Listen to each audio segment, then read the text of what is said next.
बाल आ गया, दूसरे ग्रास में कंकड़ आया और तीसरा ग्रास मुंह की ओर किया तो उसकी ससुराल से संदेशा आया कि उसका पति बहुत बीमार है, जल्दी भेजो। माँ ने जब लड़की को विदा किया तो कहा कि रास्ते में जो भी मिले उसके पांव लगना और जो कोई सुहाग का आशीष दे तो उसके पल्ले में गांठ लगाकर उसे कुछ रुपए देना।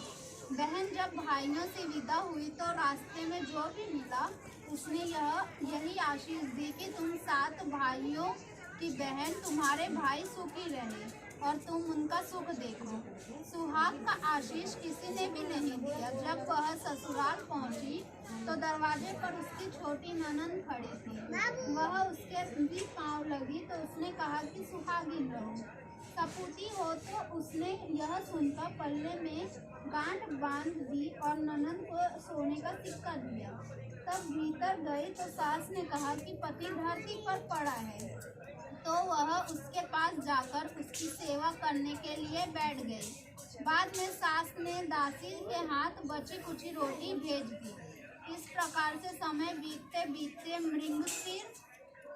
मार्गशीर्ष की चौथ आई तो चौथ माता बोली करवा ले भाइयों की प्यारी करवा ले। लेकिन जब उसे चौथ माता नहीं दिखलाई दी तो वह बोली, हे माता, आपने मुझे उजाड़ा तो आप ही मेरा उद्धार करोगी, आपको मेरा सुहाग देना पड़ेगा। तब उस चौथ माता ने बताया कि पौष की चौथ आएगी, वह मेरे से बड़ी है, उसे ही सब कहना, वही तुम्हारा सुहाग वापस देगी। पौष की चौथ आकर चली गई, माघ की चली गई, फाल्गुन की चली गई, चैत्र, वैशाख, ज्येष्ठ, आषाढ़ और श्रावण, भादों की सभी चौथ आई और यही कहकर चली गई कि आगे वाली को कहना। असौज की चौथ आई तो उसने बताया कि तुम पर कार्तिक की चौथ नाराज है, उसी ने तुम्हारा सुहाग लिया है, वही वापस कर सकती है। वही आएगी तो पाँव पकड़कर विनती करना, यह बताकर वह भी चली गई।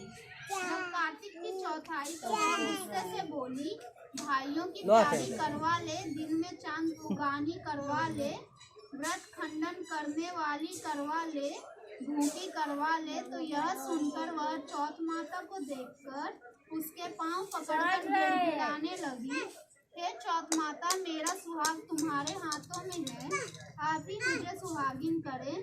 तो माता बोली, पापी हत्यारिन, मेरे पांव पकड़कर क्यों बैठ गई?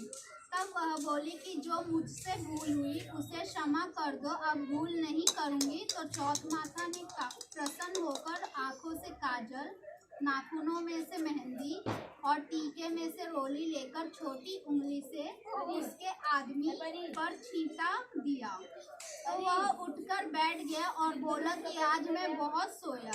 वह बोली, क्या सोए, मुझे तो बाहर महीने हो गए, अब जाकर चौथ माता ने मेरा सुहाग लौटाया। तब उसने कहा कि जल्दी से माता का पूजन करो। जब चौथ की कहानी सुनी, करवा का पूजन किया तो प्रसाद खाकर दोनों पति पत्नी चौपड़ खेलने बैठ गए।